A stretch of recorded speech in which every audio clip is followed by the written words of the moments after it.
Stop for a moment and stay with me.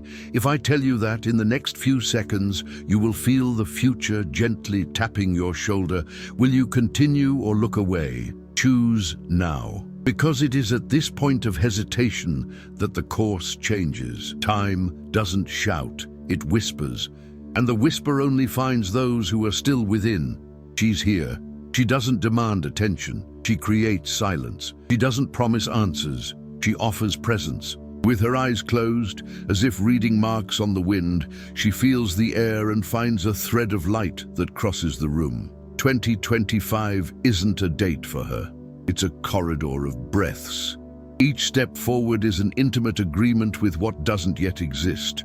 She doesn't see calendars. She perceives omens, a different tone in a loved one's voice, a small news item in the footer, a habitual mistake that repeats itself through carelessness. They are scratches on the glass of the present, and it's through the scratch that light enters. You might think prophecy is a detailed map. She disagrees. Prophecy, for her, is a compass that points inward. It doesn't indicate streets, it aligns posture.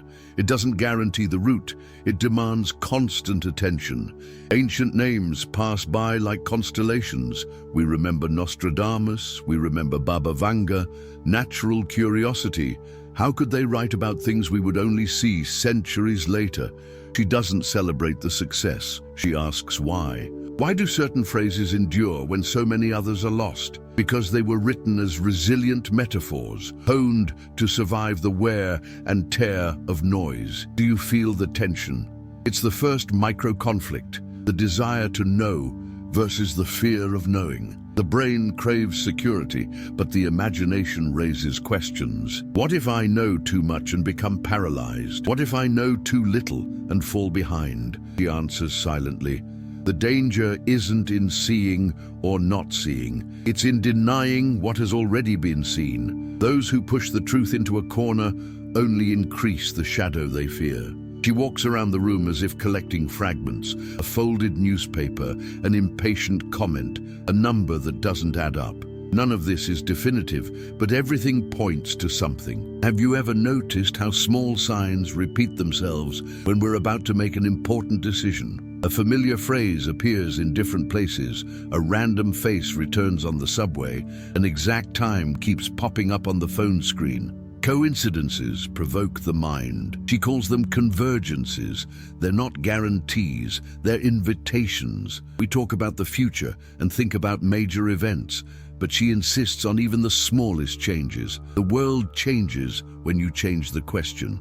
Instead of what will happen, she proposes, who do I need to be when it happens? The first question paralyzes because it tries to control the uncontrollable. The second restores focus, preparing the body and consciousness to navigate whatever comes. Do you notice the difference? One question positions you as the target, the other as the agent. She shares a simple anecdote to keep your feet on the ground. There was a time when sailors learned the sky before exploring the sea. They mapped stars and then risked waves.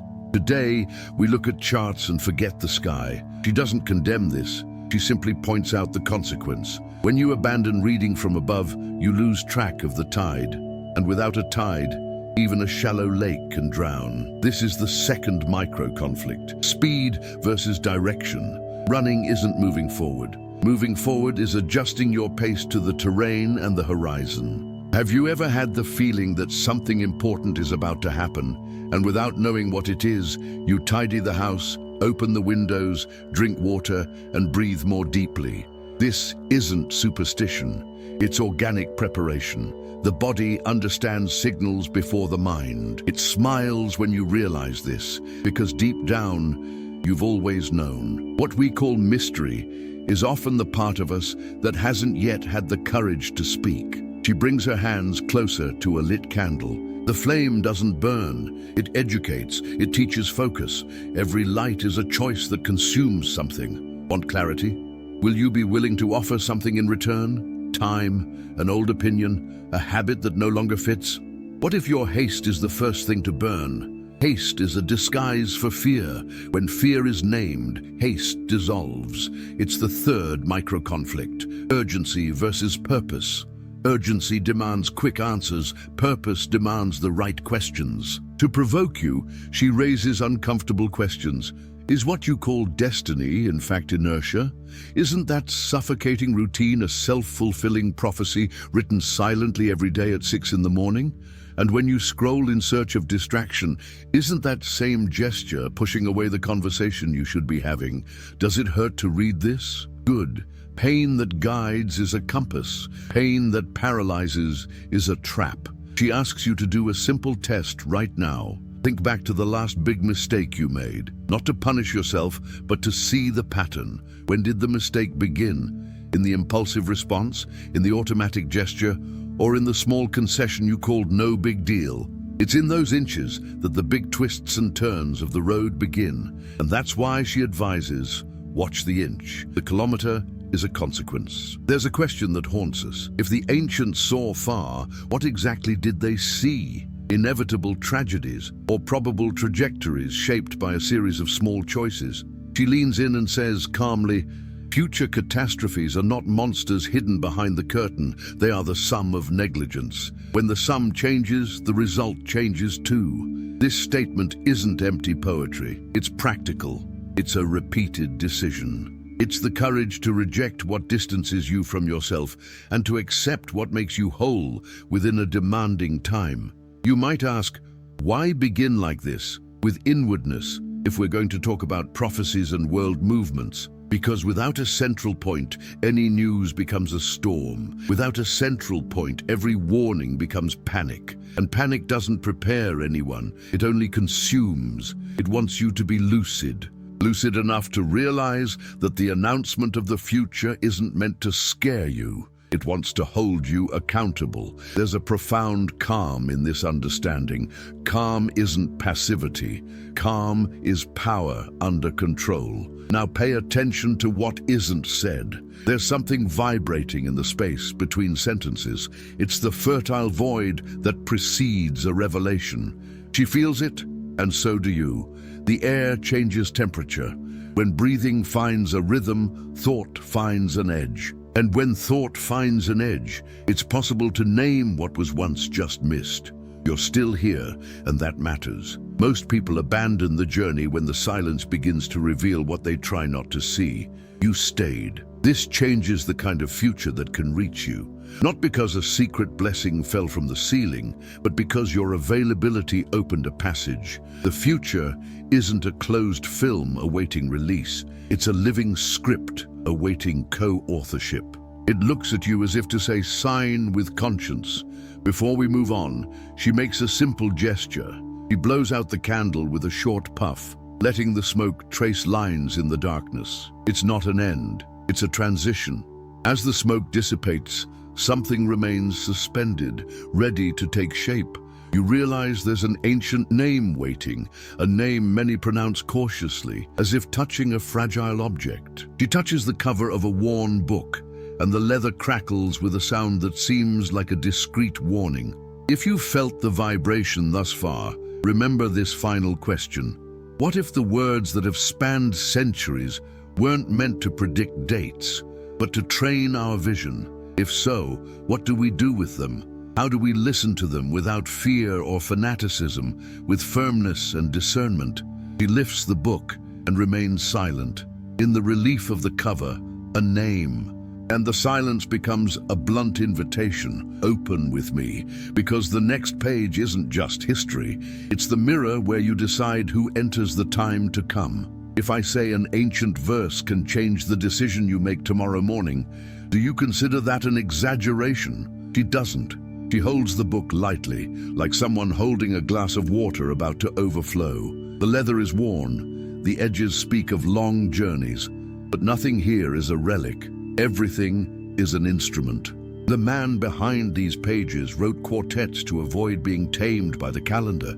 4 lines that seem simple, but harbor a kind of flame that never fades. She brings her face close to the paper, not to decipher the lyrics, but to listen to the breath between the words. Nostradamus doesn't appear to her as a magician. He appears as a craftsman who understood that the future doesn't fit into numbers. He chose the enigma so that the phrases would survive the ravages of time. They're not treasure hunt clues, they're pocket mirrors. Their usefulness isn't in divining dates, but in sharpening perception. When you look into a mirror, it doesn't create a face, it returns yours. When you read a quatrain, it doesn't create the world, it returns the way you see it. This is the first tension. We want external answers, but we receive an internal call. He closes her eyes and describes a common scene. A teacher, Anna, enters the classroom at 7, tired of meetings and bills. On the board, she writes, "Project." Students are scattered, hallways are noisy. That night, she stumbles upon an old text, a verse about noise that precedes change. In the morning, without glamour, she decides two things: to put away the cell phones and to open a 5-minute circle to hear an idea from each student. It doesn't sound like prophecy, it sounds like logistics. But in the afternoon, a quiet boy says, in a short sentence, what no one had noticed about the topic. That small decision changes the course of a project, then a fair, then a scholarship. The line of a quatrain didn't predict the fair, it sparked an attitude. And attitude changes consequences. The other day, João, the owner of a small bakery, wakes up at 4. The price of wheat has fluctuated once again. He reads a quick news story on his phone, remembers a passage about abundance without ballast, and takes a deep breath before adjusting the price of bread. Instead of going over everything in a panic, he calls 2 suppliers, agrees on deadlines, and changes the size of the bread for a month without sacrificing the dough. At the end of the week, he keeps his customers, his team, and his dignity. There was no miracle, there was a careful reading of the context. The ancient verse didn't solve inflation. It helped João make decisions with less panic and more discernment. This is how she understands the quartets, tools of lucidity. You might ask, why are these examples so commonplace? Because everyday life is where prophecy is confirmed or corrected. What doesn't translate into action repeats inertia, and inertia, when it gains momentum, becomes destiny. It observes how its small concessions chain together. I'll leave it for later. It's not that serious, no one's watching. The sum produces a kind of night that doesn't depend on the clock. And it is in this night, not in the sky, that we lose our bearings. She runs her fingers over the 4 lines of a verse that speaks of voices around the throne. It's not about royalty, it's about circles of influence. Think about your work. How many decisions are made by contagion, not conviction? How many strong opinions are born from the fear of standing out? The second tension appears here: belonging versus integrity. Belonging brings comfort, but sometimes takes a toll on your spine. Integrity sustains the journey, but requires courage to walk without applause. The quartets don't resolve this dispute. They illuminate the cost to each side so that you sign the contract knowing what you're delivering. She turns the page and finds a verse about ancient stones that shine when the current subsides. A clear metaphor. When the world's volume decreases, certain truths reappear. Think of a blackout, a day without internet, a walk without headphones. Silence unearths what haste buried. You notice the nervous tick, the exaggerated response, the hunger that isn't for food. Recognizing this isn't mysticism, it's emotional hygiene. Hygiene isn't a luxury, it's the foundation of a building. A beautiful building with a fragile foundation collapses at the first gust of wind. She asks another simple test. Think about the last news story that moved you. Not the headline, but the way you framed it in your mental script. Did you expect the worst? Did you mount a defense? Did you say, "I knew it"? Herein lies the third tension: confirmation versus curiosity. Confirmation embraces what you already believe and protects comfort. Curiosity embraces discomfort to broaden its vision. What the quartets have done for centuries is train people to ask better questions. And asking better questions is a political, ethical, and intimate act. She speaks softly about risk. Not spectacular risk, but the risk that grows silently, postponing conversation, accumulating resentment, normalizing a small injustice. This isn't war, someone would say, and she agrees, it isn't. But it's the language of war, only on an everyday scale. Big history is made of small stories that no one wanted to rewrite. The man of 4 verses warned in many ways, where there is excess of pride, there is blindness. Where there is a lack of listening, there is noise. Where there is persistent noise, there is error that becomes an event. The plot thickens when she recounts a memory. A night without electricity, the city reduced to black windows. On the balcony, 2 people who had barely spoken in months chatted by candlelight. They didn't resolve everything, but they ended a cycle of misunderstanding. What changed? Not the information, but the willingness. The absence of distractions opened a gap through which the truth passed. A quatrain in her memory said something about flashes that reveal before they blind. They chose revelation, and they walked better in the dark after that. She returns to the book. There are verses that mention places, names, dates. She doesn't cut them out. She traverses them like someone traversing a forest. She seeks the deeper pattern, the warning against pride, the warning about the currency losing its meaning, the care for the common home that responds when wounded, the entire forest, not the isolated tree. Because those who cling to one tree may miss the fire coming from the other side. You can feel a promise in the air, not of inevitable catastrophe, but of inalienable responsibility. Each of us carries our share of the future, like someone carrying water in a clay pot. If you go too fast, you spill it. If you go too slow, you arrive late. The right speed isn't average. It's awareness applied to the ground you tread today. It insists. It's today, not after the announcement, not after the test, not after the raise. It's today that you choose how you'll be when the world demands firmness. On the edge of the paper, an old finger mark reminds us that other hands have trembled before these lines. This is comforting. We are not the first to search for meaning when everything seems noisy, nor will we be the last. She closes the book carefully, without dramatization. The silence that follows is not empty, it is a force field. You listen to your own pulse and realize that it dictates a different rhythm than the news. The rhythm is learning, and learning prepares the body for the next movement. She doesn't give a closing speech. She simply looks up, as if detecting a change in pressure. There's something different in the air, a kind of density that can't be explained with graphs. It's almost imperceptible but real. Before the trumpets, there's a metallic hiss that few people notice. She noticed it, and you, if you listen carefully, will too. This isn't a time for fear. It's a time for preparation. The book sits on the table. The window is ajar. The air has brought a new signal, and it didn't come alone. She enters the room as if she perceives a sound no one else hears. It's not music. It's metal in the air. Before any flags wave, before headlines choose strong verbs, she notices a thin, almost electric creak in the invisible structures. The world seems normal on the outside, but inside, there's a vibration that doesn't match routine. Rome appears in her memory as a symbol, not a dot on a map, but an ancient heart. From the east, a cold, disciplined wind cuts through the corridors. Tension doesn't ask for permission.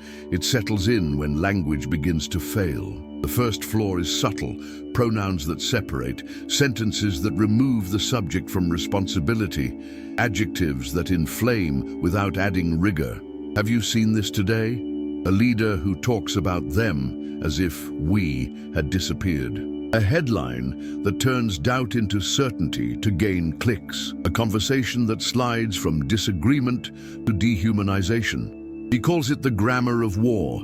It doesn't start with tanks. It starts with the loss of the plural.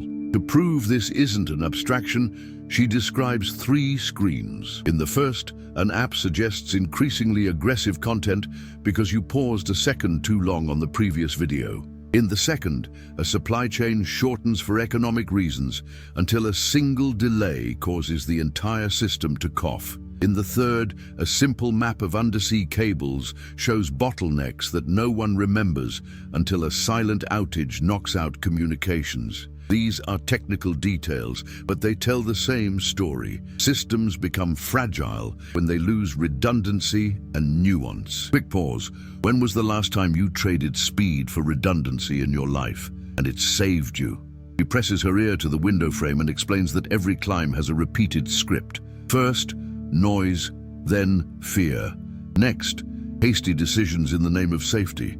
Soon after, tactical moves that seem minimal but shift deep lines. Finally, a predictable accident treated as a surprise. Do you recognize these stages in your day? A curt response that turns into an argument, a contextless email that creates misunderstanding, an unchecked assumption that becomes an accusation. The macro mirrors the micro. The currency is the same, only the scale changes. It brings information that often goes unnoticed. There are tolerance thresholds in all systems, electrical, social, emotional.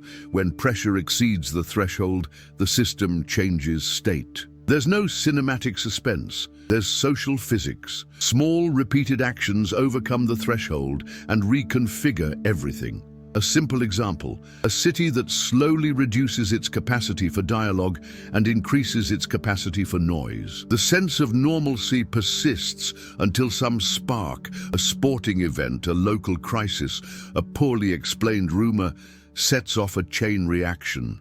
Pattern breaker. If you could flip a switch that reduced 20% of the noise in your week, what conversation would emerge from the silence? She looks to the symbolic East, not to a specific country, and sees a set of practices, border tests, planes approaching to gauge response, low-intensity cyber attacks to map vulnerabilities, diplomacy that alternates between nods and calculated threats. It's nothing new to those who observe, but it's always new to those who are asleep. On this side, divided interests create windows of hesitation, and windows of hesitation are invitations. She doesn't dramatize, she describes. History likes repetition because repetition gives a sense of control, but repetition also numbs vigilance. She's careful not to fall into empty predictions. She speaks of verifiable patterns. When rhetoric dehumanizes, the margin for error expands. When information becomes a weapon, trust collapses. When trust collapses, moderate solutions seem weak. When moderate solutions seem weak, radical proposals take on the color of courage. This cycle isn't destiny, it's dynamic, and dynamics change with thoughtful intervention. Looking for everyday examples? A school that institutes conflict mediation before suspension. A company that creates fact-checking procedures before public announcements. A family that establishes rules for de-escalation before discussing what hurts. Investigative pause. What's your slow-down protocol when the conversation starts to heat up? She returns to the symbol of Rome, not the tourist city, but the idea of a cultural axis that sustains narratives. And a cultural axis in tension echoes beyond its borders. When a center trembles, peripheries reverberate. In another quadrant, the east wind does not act alone. There are seas that tell stories with repositioned ships. There are air corridors that widen and narrow without fanfare. There are energy contracts that exchange hands in silence. These are pieces that seem technical, but move social temperature. Social temperature is what you feel when you enter a room and know, without explanation, that something is not right. To delve deeper, she brings to light 3 uncomfortable truths. The first, democracies also make serious mistakes when haste overrides listening. The second, authoritarian regimes effectively use short-term tactics but pay a high price in the long run when reality demands transparency. The third, weary populations accept solutions that ease today but complicate tomorrow. It's simple, direct, and measurable. Can you identify where around you haste overcame listening last week? Pattern breaker. What if courage here is defined as the ability to ask the question that might delay the meeting but prevent the mistake? She brings surprise without noise. Often what we call peace is just synchronized exhaustion. When different actors tire simultaneously, the conflict slows down, not because there's an agreement, but because there's no breath. This creates a false sense of stability. It's the silence after the fall and before the final impact. She insists we make no mistake. Real stability requires active balance. Active balance is daily maintenance, not decree. On a personal level, she offers a simple exercise. When you feel the metal in the air, slow down your response by 30%. Read it again. Ask one more time. Look for the subject of the sentence. Name the emotion before making a decision. Doesn't seem like much? On a larger scale, it saves bridges. Saved bridges prevent unnecessary rivers. Avoided rivers prevent floods from becoming a landscape.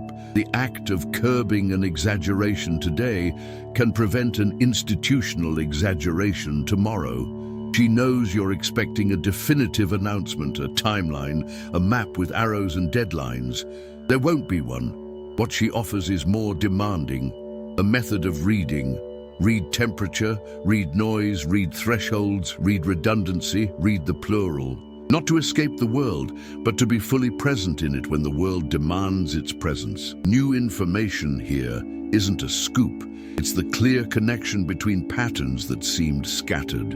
Open-ended question for the next step. What changes in your behavior and the way you read the news when you treat each public statement as an event that can alter climate, confidence and course? She breathes, feels the metal thin, and understands that something will soon ask for a name. This is not the time for alarms, it is the time for precision. Rome remains a symbol, the East remains a wind, we remain a bridge. And bridges, when they hear the creaking, reinforce their beams before crossing. The window slams shut slowly. The room maintains a useful silence. The next movement is close, and she already knows where it will arrive, through the word we choose or the word we avoid. She leans over the table and draws 3 invisible circles in the air. They aren't hidden symbols, they are layers of reading.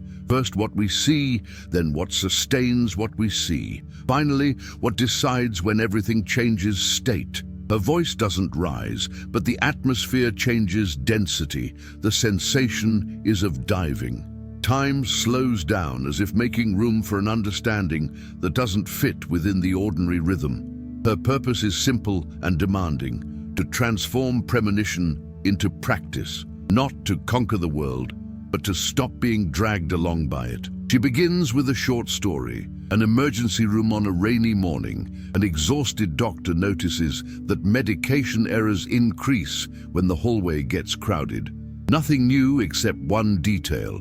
Most mistakes happen in the first 2 minutes of contact when everyone rushes to save time. That night, she creates a mandatory micro-ritual, a 30-second pause, confirm name, dose, route, look into someone's eyes, repeat. Over the next month, errors drop.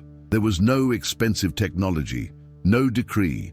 There was a method applied to a sensitive point. She calls it beam reinforcement, a gesture that prevents collapse when pressure increases. Have you ever noticed how bad decisions thrive on haste? The brain expends a significant portion of the body's energy just to maintain attention. When attention collapses, we hand over the steering wheel to habits. In a noisy environment, habits take over, and habits don't know how to read new terrain. She suggests a simple fact that surprises those who've never considered it.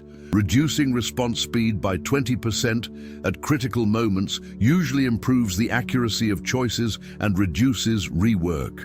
On a scale, this is enormous. The world calls it delay. She defines it as calibration time.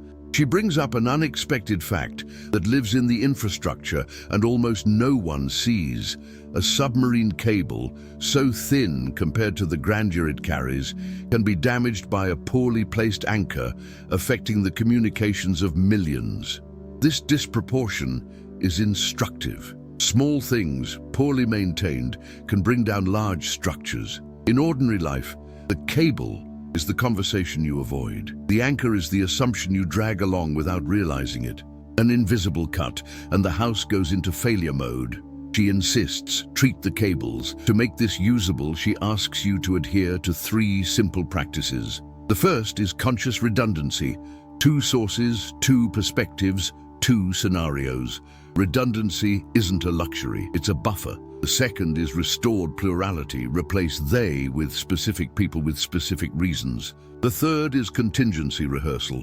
Ask, if X fails, what's my plan B that preserves dignity? No public lists, no spectacle. It's a discrete method that strengthens your internal structure. She tells the story of a city that faced annual flooding. The city government changed the obvious, cleaned drains and widened canals. It worked, but the leap forward happened with something less visible. A group of residents manually mapped the streets where trash accumulated at 3 different times. By cross-referencing the data, they realized that 70% of the blockages originated at 2 corners where the truck changed routes due to a poorly synchronized traffic light. They adjusted the signal, and the volume of trash there dropped. Homemade statistics, real impact. She appreciates this type of solution. It combines local perception with targeted action. Nothing epic, all effective. In a developer's work, she observes another pattern. A critical bug would appear for no apparent reason. Days of frustration passed until someone noticed. It always occurred after an automatic background update at 2:00 a.m. The team instituted a freeze window and postponed the update until 5:00 a.m. with manual testing at 6:00 a.m. The bug disappeared. The lesson is clear. Big problems are sometimes the offspring of confusing rhythms. When the rhythms align, the exception ceases to be a mystery. She insists on facts that re-engage because they affect the perception of control. Did you know that difficult conversations last less when there's a contextual phrase at the beginning? I want to resolve, not win. I need to understand, not accuse. This simple framework activates another listening area and reduces defenses. It's not complex psychology, it's attention engineering. Attention, when well directed, lowers the temperature of the environment and opens the door to previously unthinkable agreements. For those who think this is too soft for tough times, he counters with a frightening statistic. In several public investigations, major crises were triggered by a small sequence of omissions. Most of them could have been stopped with a confirmation request or a callback. This isn't an epic tragedy, it's neglected maintenance. That's why she returns to the 3-circle method. In the first, you observe the visible. In the second, you map the mechanism. In the third, you identify the tipping point, that which, if adjusted, changes the state of the system. She asks, so as not to leave you passive, what is your closest turning point today? Is it a busy schedule that prevents sleep? Is it the extra coffee that triggers anxiety? Is it the lack of a de-escalation protocol for when the conversation gets heated? Defining this transforms diffuse risk into concrete action. When risk has a name, courage knows where to work. She offers a short story to help. A famous violinist, after years of packed houses, spent a week playing in a subway station late at night without warning anyone. He wanted to measure whether the music would survive outside the temple. He discovered something strange. The few people who stopped had one thing in common, not musical taste, but a prior gesture of slowing down. Those who slow down hear. Those who hear perceive. Those who perceive adjust before the impact. Music, like prophecy, only makes sense to those who open time from within. On the economic front, it maintains clarity. There are fluctuations that frighten, cycles that exhaust, and bets that seduce. But beneath it all, there is always a negotiated element called trust. When trust rises, bridges appear. When trust falls, each crossing costs more. Unexpected fact, sometimes trust falls not because of results, but because of opaque communication. Accurate reports with incorrect language produce the same effect as bad data with the correct language: confusion. The synthesis is hard and fair. Tell the truth accurately and promptly. A delayed truth becomes noise. She concludes this stage without apotheosis. She simply collects the 3 circles. The first reminds you to see. The second teaches you to explain. The third invites you to intervene where it matters. When everything seems too fast, return to the ritual. Slow down, restore the plural, reinforce the beams. It's simple, but requires practice. Practice creates reflexes. and a well-trained reflex changes course when the pressure is on. The window vibrates as if confirming what she didn't say. This isn't the time for a thesis, it's time for foundation work. The rest, what the world calls destiny, usually prefers houses with attentive foundations. She turns off the living room lights and opens the window. The air is heavy, smelling of wet metal. Before the first lightning strike, the city holds its breath. It's not just the weather, it's the body of the world trying to recalibrate its own pace. She doesn't interpret it as punishment. She interprets it as a response. When a house is wounded, the house speaks. And the chosen language now is that of force. Fire that descends, water that rises, earth that cracks, wind that carries dust from places we forget to care for. To make you feel, she recounts the firefighter's night. 3 weeks of unseasonable fires. The fire line advances across a hill that was once green and now crackles as if breathing rapidly. He holds the hose, but knows there's little water. What saves is not just putting it out, it's choosing where the fire won't spread. Clearings are opened, dry branches are cut down, simple lines are drawn with shovels and sweat. The decision is hard, lose here to save a head. At dawn, the fire runs out of steam and a strip of life remains. There was no theatrical heroism. There was method and community.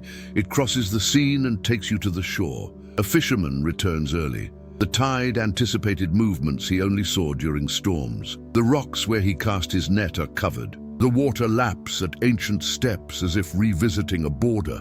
The GPS is correct, but the feeling is wrong. He remembers his father saying that every shore has a memory. The shore doesn't forget when the cut went too deep. He places his hand on a damp wall and understands. He will need to learn other winds, other moons, other patience. This isn't the end of the trade. It's another school. In the countryside, a farmer observes the land as if reading a beloved face. The rain failed at the agreed time and came all at once, washing away what was supposed to nourish. He planted mulch between crop rows to hold the water a little longer. It wasn't perfect, but it reduced the loss. After that, she dug simple trenches to channel the excess. She drew a contour line, as if drawing a phrase she doesn't yet know, but feels necessary. She didn't sell records that year, but she maintained the soil, and maintaining the soil is maintaining the future. When the next cycle arrived, the land responded better. The Earth's response is slow but fair. She returns to the hospital on a day of extreme heat, a windless night, hot hallways, machines vying for power. The team noticed that the worst cases were arriving after hours in poorly ventilated environments. They changed the plan. They opened a cooling area with simple fans, water, and towels. It doesn't seem like much technology, but it makes a difference to the physiology. Care stabilizes. Local statistics show a decrease in serious cases in triage. You might think these are details, and they are. But details save the day when the entire system is under pressure. She insists on clarity. Extreme natures are no longer a rare exception. You don't need complex maps to understand. Just remember the summer that burned your skin sooner than you expected, or the rain that turned your street into a torrent, or the smoke that crept in through the crack without asking permission. This isn't a movie apocalypse, it's the logistics of ordinary life under a new climate. The right question changes our attitude. How can I adapt my home, my work, and my neighborhood to withstand repeated shocks without breaking? Her plan isn't glamorous. It has a sequence. First, reduce the obvious vulnerability. Roofs inspected before the storm, drains cleaned before the rainy season, escape routes agreed with neighbors. Then restore what supports the big house. Trees planted where they provide useful shade, flower beds that hold water, sidewalks that allow infiltration. Finally, reinforce the invisible beams. Agreements between people who didn't speak to each other. A messaging group with a real focus on alerting, a simple map of neighborhood hotspots. It may seem small, but it changes the outcome when the world demands quick responses. It knows you're looking for data. It offers easy to remember proportions. A block with 3 mature trees reduces the heat felt on the ground. A roof that reflects more light reduces the need for artificial air conditioning at critical times. A group of 10 houses organized to clear storm drains before a storm reduces the risk of flooding at the lowest point. It's not an opinion. It's everyday physics. When you distribute responsibilities, you also distribute resilience. To those who think this is the sole responsibility of governments, she responds with poise. Yes, public policy is essential, but the scale of the problem demands constant community action. Not to replace the state, but to prepare the ground for the state to intervene better and faster. A prepared city calls fewer emergency services and avoids more disasters. The best siren is the one that doesn't sound because everything was in order beforehand. She places her hand on the sill and closes her eyes. The wind shifts, bringing a burning smell. Within seconds, the visibility out the window turns milky. You know this feeling. Even if you live far from the forests, the air grows heavy, your throat scratches. In these moments, the tone of the coming weeks is decided. Those who avoid the conversation increase the damage. Those who deny the connection between gesture and effect repeat their mistake. Those who organize even a small response open a window of relief for many. She proposes a straightforward pact without a major step forward. Reduce a habit that fuels waste. Overhaul an electrical circuit that no one checks. Adapt a room with cross-ventilation. Store water where you used to store junk. Walk when distance allows. Learn to turn off appliances routinely. This doesn't change the planet alone, but it does change the place where you breathe. And places combined make up cities. Change cities, alter trends. Change trends become arguments for policy. The vector reverses when the foundation shifts. For those asking for a sign, she points to the sky and asks you to observe a scene that repeats itself. Heavy clouds that form irregularly, wind that swirls without warning, flashes of light that announce but don't explain. You feel something taking on a name. The word isn't fear, it's prudence. Prudence doesn't take away courage, it increases it. Because the courage to enter the water with a life jacket saves more than the audacity to swim in the dark. It doesn't transform the landscape into a fable. It keeps responsibility human-sized. Real people hold the line of fire. Real people carry sandbags. Real people call their elderly neighbors before the rain. Real people plan replanting after the flood. These actions don't make headlines, but they change maps when the map matters. The merit isn't individual. It's the cooperation that happens even when no one's looking. In the final lap of this section, she asks you to create a simple mental image, your house seen from above. The streets are like veins, the parks are like lungs, the rivers are like arteries. Where are the scars? Where does the water stop? Where does the wind stay? What can be strengthened today with what you have? Don't wait for the announcement that releases the action. You already have what you need to begin a section. The section you begin allows another to begin theirs. Outside, the thunder doesn't scream, it just keeps time. The window vibrates like a taut string. She takes a deep breath and lets the silence that follows the sound do the final work. There's no grand revelation, just an understanding that won't go back. The big house wants to stay standing, but it needs residents who learn its language. In the next fold of history, the choice will appear in clear words. She already knows what they are. You'll recognize it when you hear it too. And then it won't be the sky that decides. It will be your signature in the right place, at the right time, in the right direction. She remains in the center, silent, like someone holding a glass of water in the middle of a crowded hallway. She doesn't promise endings, she offers passages. You breathe more calmly, as if the air has thickened. The path we traverse together is not a closed story. It is a living accord between lucidity and courage. There is a time to sense, a time to understand, and a time to act. This is the time for action born of understanding, not from haste, but from the decision that knows the weight of choices. She places her hand on her chest and asks you to listen to your own pulse. The world will continue to bring tension, curves, and noises. What changes from this point on is the quality of your response. This is how prophecies lose their power to paralyze. They cease to be threats and become instructions for preparation. It's not about defeating anyone. It's about inhabiting time wholeheartedly. You've noticed, when the body finds its axis, the mind creates space for clearer choices.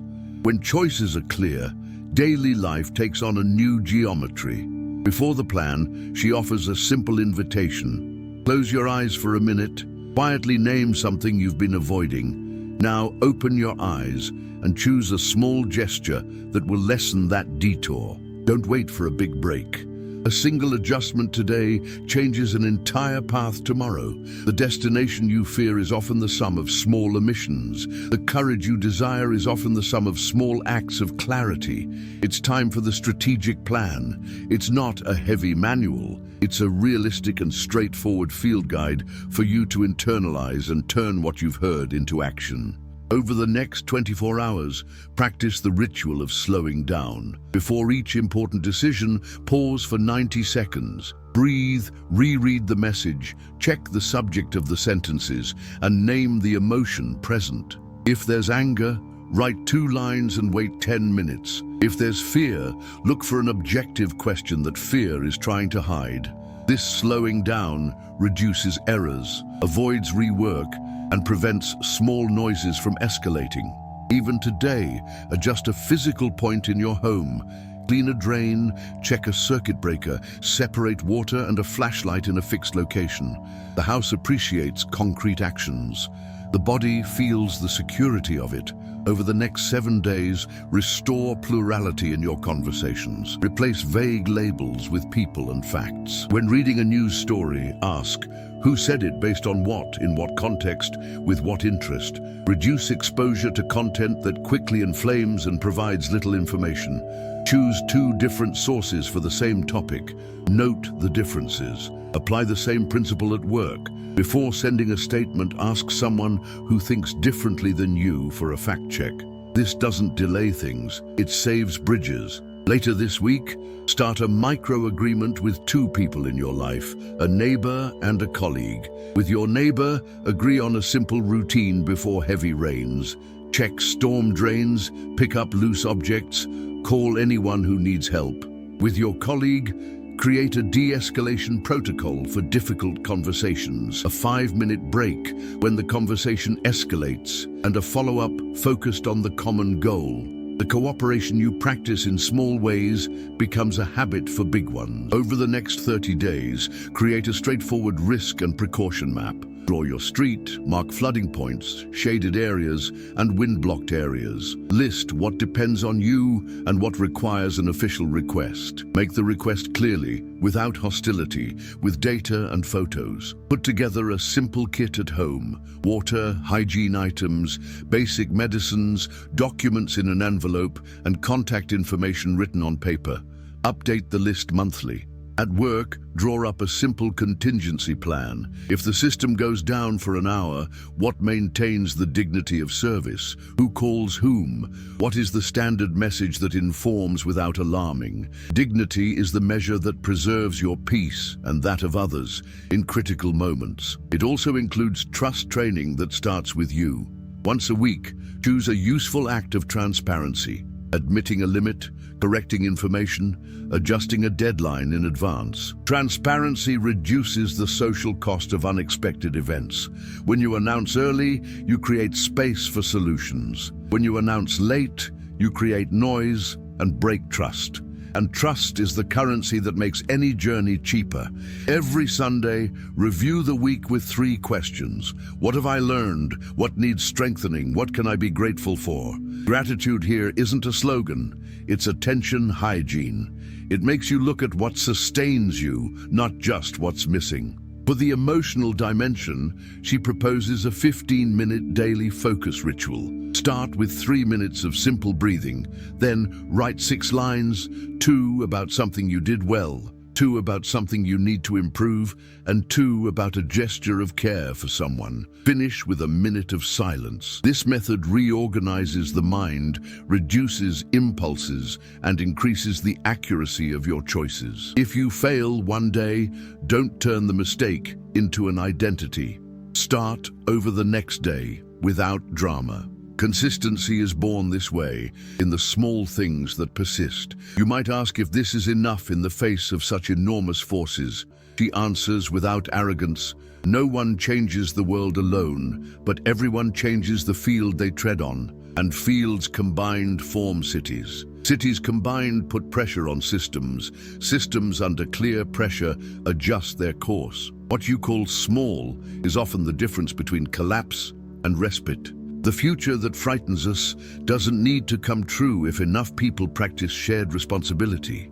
History isn't a train without brakes. It's a set of tracks that move when many pull in the same direction. He approaches, almost touching your shoulder. The silence here is both a hug and a warning. Don't wait for a perfect sign. The signal has already come in the form of understanding. From now on, the criteria is simple.